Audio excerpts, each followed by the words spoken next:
സംഖ്യകളുടെ മനോഹരമായ സ്വപ്നം അവിടുത്തെ പോലീസ് ഓഫീസർ തച്ചുടച്ചു കളഞ്ഞു. എന്തു ചെയ്യാൻ?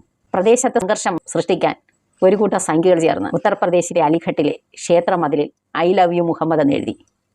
പക്ഷെ എന്തു ചെയ്യാൻ? സംഖ്യകൾക്ക് വിദ്യാഭ്യാസമില്ലല്ലോ. അവർക്ക് ഛാഹയിൽ ഗുസ്തിയല്ലേ അറിയാവൂ.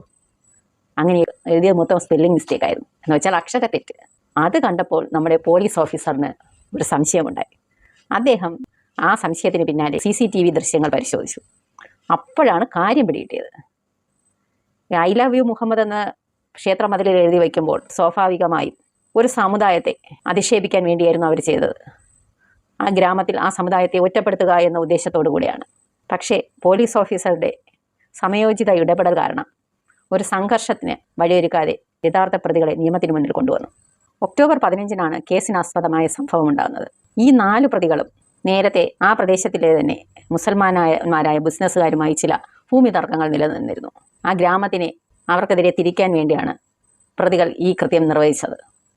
പ്രതികളായ ജിഷാന്ത് സിംഗ്, ആകാശ് സരസ്വത്, ദിലീപ് ശർമ്മ, അഭിഷേക് സരസ്വത് എന്നിവരെ സീനിയർ സൂപ്രണ്ടായ നീരജ് കുമാർ ജൗദൻ പിടികൂടുകയായിരുന്നു.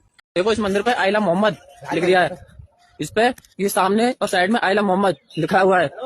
सभी को पता है कि 25 अक्टूबर 2025 को थाना लोधा के 2 गांव हुलकगढ़ी और भगवानपुर दोनों बिल्कुल निकटवर्ती गांव है, लगभग आधा किलोमीटर की दूरी है दोनों गांव में। सुबह सुबह पुलिस को सूचना प्राप्त हुई थी कि 4 मंदिरों में धार्मिक नारे लिख दिए गए, जिसमें पब्लिक में आक्रोश था। पुलिस तत्काल मौके पर पहुंची, हमारे सभी अधिकारी मौके पर पहुंचे, धार्मिक नारों को वहां से हटाया गया था, पब्लिक से वार्ता की गई थी, उसमें अभियोग दर्ज किया गया। उसी केस का आज पुलिस ने खुलासा किया। एसपी सिटी साहब के नेतृत्व में और सीओ रवाना साहब की टीम ने खुलासा किया, जिसमें 4 लोगों को पुलिस ने आज अरेस्ट किया। इनके नाम जिशांत, जो कि बुलगढ़ी का रहने वाला है, अभिषेक, आकाश और दिलीप, ये तीनों भगवानपुर के रहने वाले, इन चारों को गिरफ्तार किया।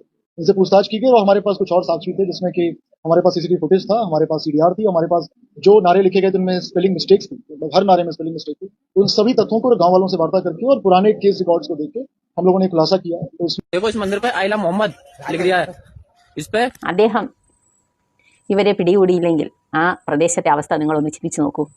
ഒരു വലിയ സംഘർഷം തന്നെ ഉണ്ടാകുമായിരുന്നില്ലേ? ഇത്തരത്തിലാണ് സംഘപരിവാർ ഓരോ കാര്യങ്ങൾ ചെയ്തു കൂട്ടുന്നത്. ഈ ഹിന്ദുത്വവാദികൾക്ക് മനുഷ്യരെ തമ്മിൽ അടുപ്പിക്കുക എന്നത് ഒരു വിനോദമാണ്. ഏത് സമുദായക്കാരായാലും മനുഷ്യരെ നാം അത് തിരിച്ചറിയേണ്ടതാണ്.